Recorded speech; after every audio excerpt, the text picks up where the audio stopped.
who gave you that mindset to start actually wanting to invest and wanting to be an entrepreneur as opposed to just being a basketball player?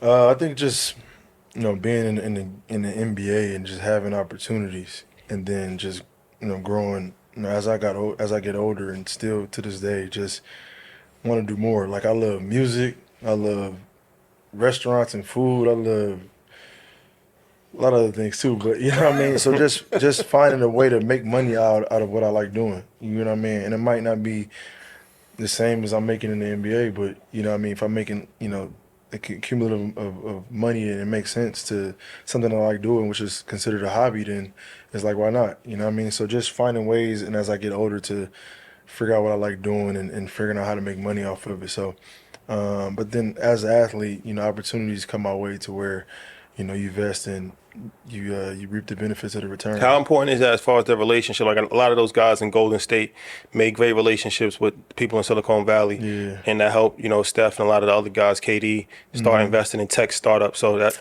being an athlete, you meet a lot of people, you have a lot of relationships. So how important is that? Is like utilizing your relationships that you have from being a It's celebrity? very, very important. Not even just athletes, just people in general. Like, and I'm sure y'all utilize y'all relationships as well, and that's very important. That's more. I mean, money is very, very important, but like relationships is just as important. You know what I mean? Because you never know when an opportunity might present itself. The beer club opportunity came to me from Jay-Z. You know what I mean? Like, he called me with an opportunity. Like, yo, listen here, I don't know what you got going on, but I got an opportunity for him. Like, what is it? Like, he like, it's a beer club. And I'm like, send me the details. What you waiting on? Like, you know what I mean? So like, easy. Like, just having relationships and opening yourself up to people to where you never know when somebody can do a favor. So that was a kind of example.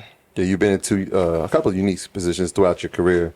Obviously in Philly, when Mike Rubin, we obviously can see your relationship with him. But now in LA, back home, Yep. Steve Ballmer as the owner of the Clippers. How much has the influence of that ownership been on you? Because obviously they've amassed a fortune in business. How much is your relationship as the player / employee now looking at it from an ownership standpoint? Like, you're getting ideas from them and using them for guidance in the world of business.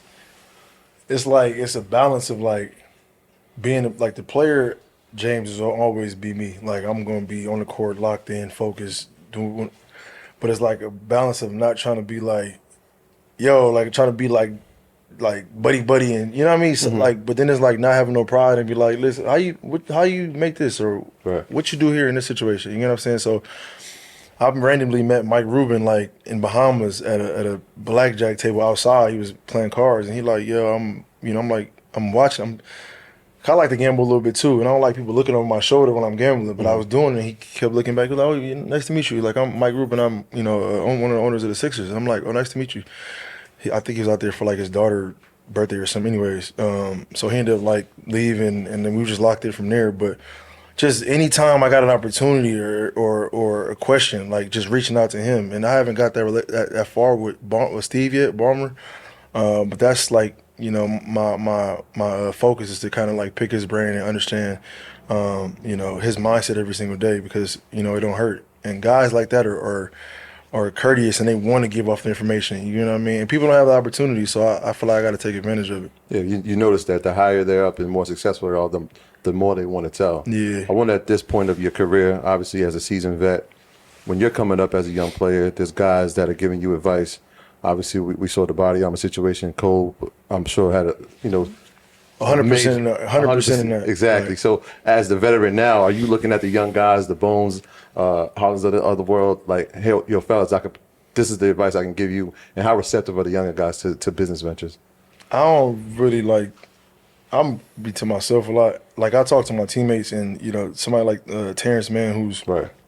invested in Recover 180, and he got a couple other things that he's done. But if they ask me, or if I see opportunity for somebody, I'll definitely say something. And even somebody like Czech, the center for the Thunder, he's thinking about investing in Zenwater as well. But it's an opportunity. Like, Cole basically was like, "Yo, we're gonna put a stash of like $5 million, and then any like business opportunities, it might be a little 200,000, it might be 500,000, just depending on what what investment it is. But we're gonna put a pot together, and we just gonna invest our money. Rest in peace before he passed away. But Body Armor was the beginning of that, and we seen how it is. We built the whole business up, and it took 8 to 10 years. And then look what it's done. So.